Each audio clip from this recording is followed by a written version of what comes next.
நன்றி சொல்ல உனக்கு வார்த்தை இல்லை எனக்கு, நான் தான் மயங்குறேன்.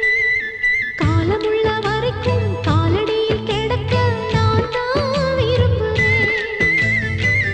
நெடுங்காலம் நான் புரிஞ்ச தவத்தாலே நீ கிடைச்ச பசும் பொன்ன பித்தளையா தவறாக நான் நினைச்சேன். நேரில் வந்த ஆண்டவனே, ஊரறிய உனக்கு மாலையிட்ட பிறகு ஏம்மா சஞ்சலம்? உன்னுடைய மனசும் என்னுடைய மனசும் ஒன்றாய் சங்கமோ?